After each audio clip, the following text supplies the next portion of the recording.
शुक्राचार्य जी कहते हैं कि इसकी बातों में मत आना, ये दिखने में तुझे बटुक लग रहा है, ये देखते ही देखते तुझे कंगाल बना देगा। बलि कहता है कि गुरुजी अब तो संकल्प कर दिया। कहते हैं ब्राह्मण देव बढ़ाइए अपना कदम और नाप लीजिए 3 पग भूमि। अब संकल्प बोल ही दिया, भगवान लगे अपना आकार बढ़ाने। देखते ही देखते ब्रह्मांड से जा लगे। एक पग में पूरा ब्रह्मांड नाप लिया, दूसरे पग में दूसरा, अब तीसरे पैर के बारे में जगह ही नहीं बची। पूछते हैं ये पैर अब कहाँ रखूं?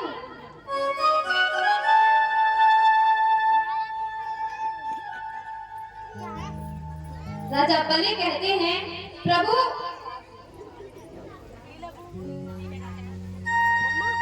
दान बड़ा कि दानी, दान बड़ा कि दानी, दानी बड़ा होता है। बोले अब जगह नहीं है तो मेरे ऊपर ही अपना तीसरा पग रख दीजिए। भगवान ने तीसरा पग राजा बलि के ऊपर रख दिया।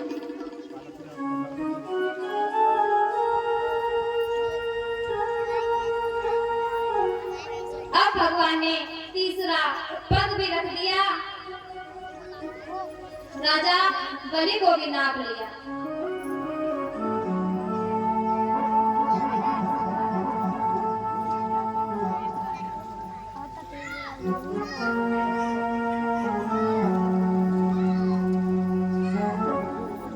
शुक्राचार्य जी कहते हैं ये क्या कर दिया?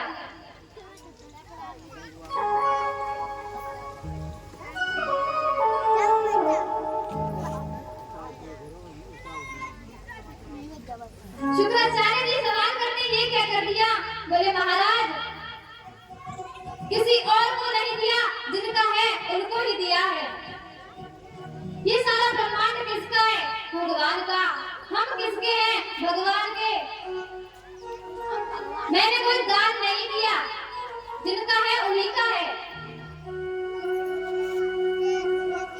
अब क्या है? राजा बलि उनके यहाँ पहरेदार बन जाते हैं।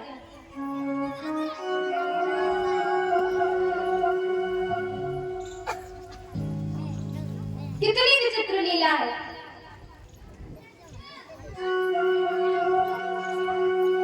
लक्ष्मी जी आती हैं,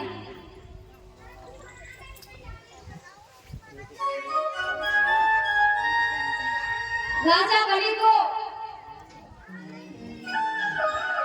राखी बांधती है। लक्ष्मी जी ने राजा बलि को राखी बांधी। पूरी भक्तवत्सल भगवान की जय।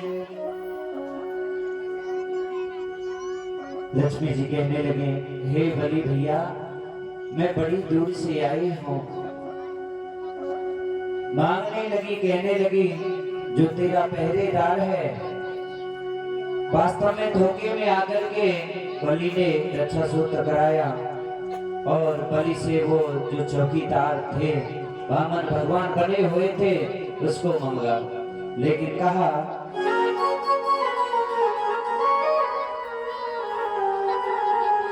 और बड़ी दूर से आई बहना, बड़ी दूर से आई। हे भैया, मैं बहुत दूर से आई हूँ भैया, अपना हाथ आगे बढ़ाइए। मैं बड़ी दूर से आई और बहना, बड़ी दूर से आई। छोटे भैया तेरे द्वार बहना, बड़ी दूर से आई।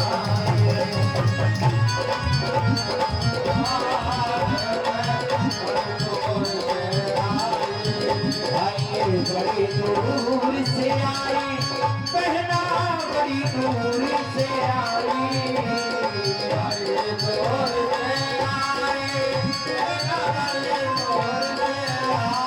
छोटे भैया तेरे द्वार बहना, बड़ी दूर से आई।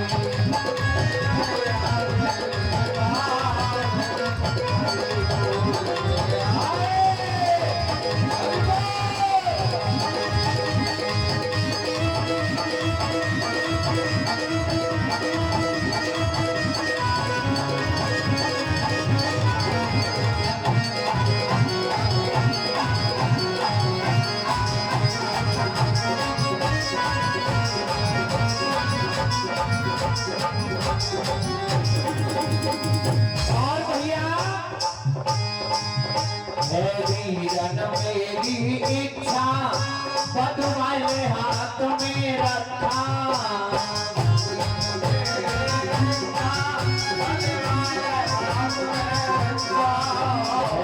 वीरन मेरी इच्छा पद्माले हाथ में रखा।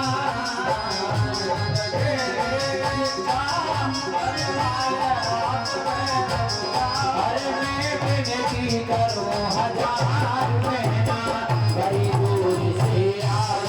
छोटे भैया तेरे द्वार बहना, बड़ी दूर से आई।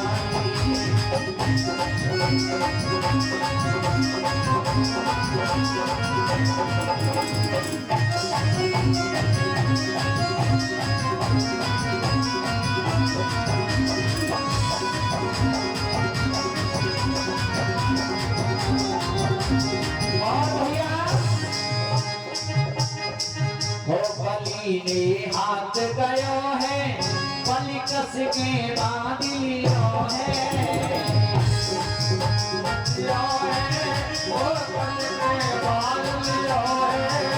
माया ने हाथ गयो है, बलि कस के बांध लियो है।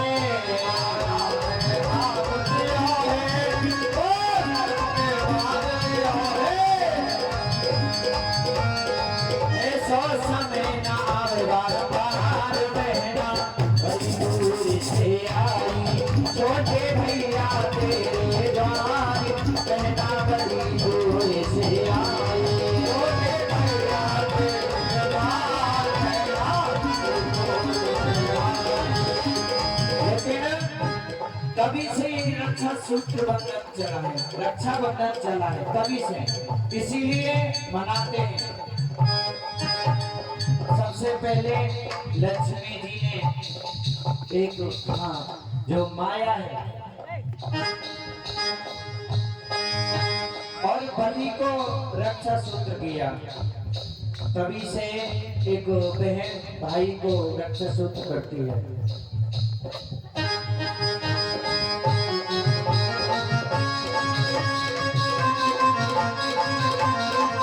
जब आयो होश बलि को, छल ले चली है छली को।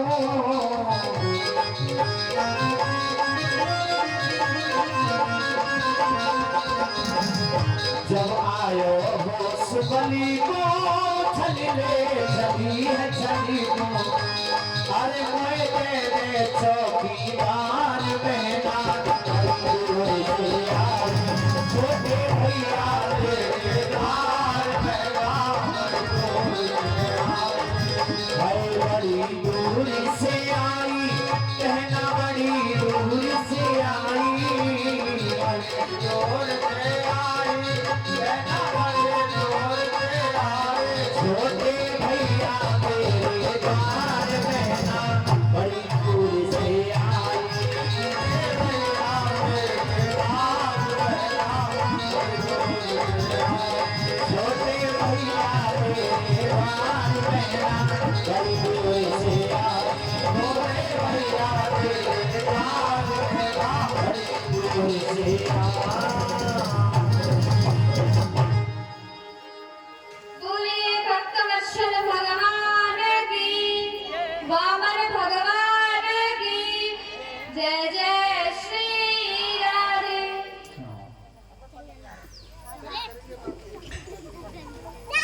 बलि के यहाँ से लक्ष्मी जी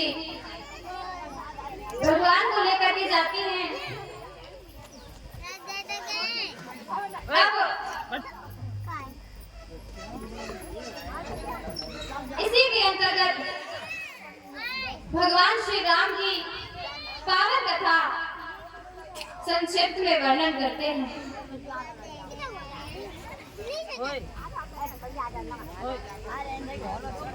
मात्र एक 13वें अध्याय में निमि वंश का वर्णन हुआ है, जिसमें जगत जननी सीता का प्रादुर्भाव हुआ। फिर 14 से 24 अध्याय तक 11 अध्याय में चंद्रवंश का वर्णन, जिसमें लीला पुरुषोत्तम अवतार ग्रहण कर तमाम लीला करते हैं।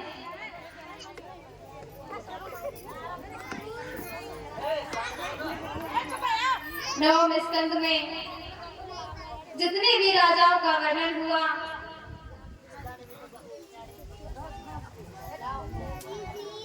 जितने भी राजाओं का वर्णन हुआ,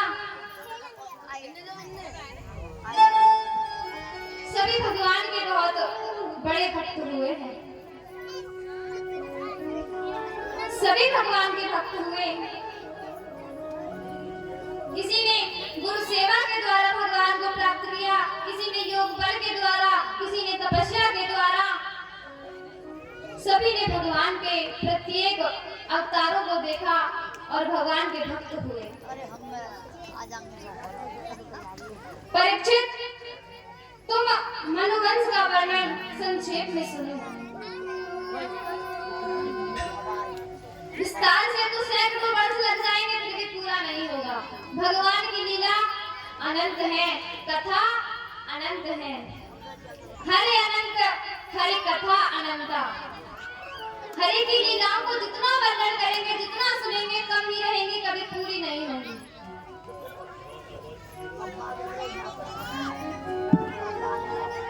अब श्री नारायण के नाभ कमल से ब्रह्मा, मन से मरीच, मरीच से कश्यप अदिति, देवस्वान सूर्य सन्यासी।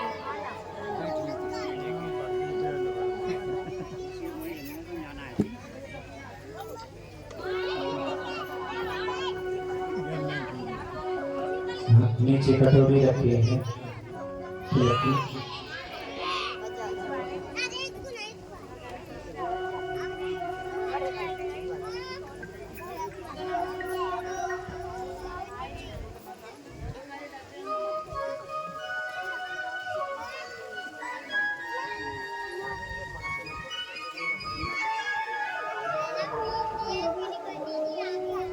सभी ताली बजाते हुए एक बात बताएं आपको, जब गांव का व्यास बनता है, वह गांव का व्यास गांव में कथा करता है, बड़ी उमंग रखता है कि ये मेरा भाई है, ये चाचा है, ये ताऊ है, ये स्वागत के लिए आ रहे हैं। बड़ी ही खुशी मिलती है। जो उनका कमल रूपी हृदय है, उसमें बड़ा ही प्रसन्नता मिलती है। सभी इस बिटिया को, सभी आशीर्वाद देते हुए और तो यही कहूंगा, परमात्मा इन्हें तरक्की की तरफ पहुंचाए, क्योंकि जब तरक्की मिलती है तो धन पीछे आप ही दौड़ता है।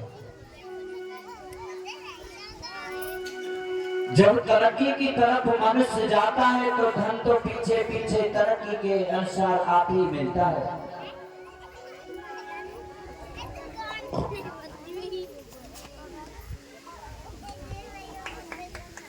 भोले बाबे बिहारी लाल की जय।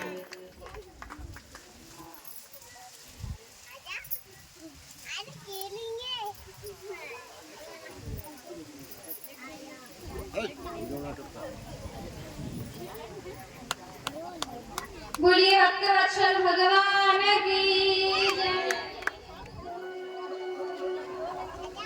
विवस्वान सूर्य संज्ञा से श्राद्ध देव मनु हुए। श्राद्ध देव मनु के श्रद्धा से 10 पुत्र हुए। इनमें सबसे बड़े हुए इक्ष्वाकु। इक्ष्वाकु के 100 पुत्र थे। उनमें सबसे बड़े 3 थे, विकुक्षी, निमि और गंधर्व। विकुक्षी संसार में शशाद नाम से विख्यात हुए। उनके पुत्र का नाम था पुरंजय।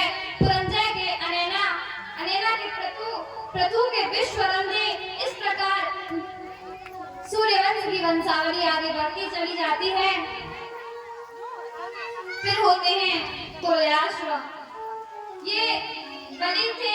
इन्होंने उत्तम ऋषि के प्रसन्न करने के लिए धुंधु नामक दैत्य का वध किया। इस प्रकार इनकी वंशावली होती है।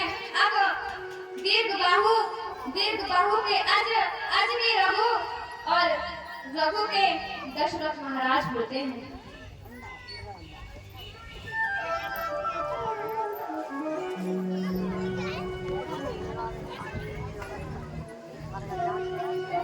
दशरथ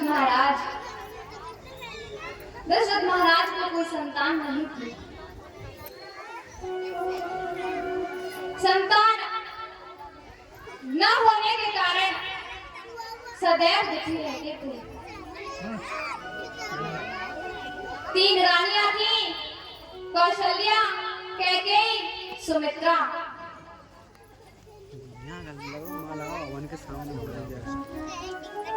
दशरथ जी संतान के लिए वशिष्ठ जी के पास जाते हैं।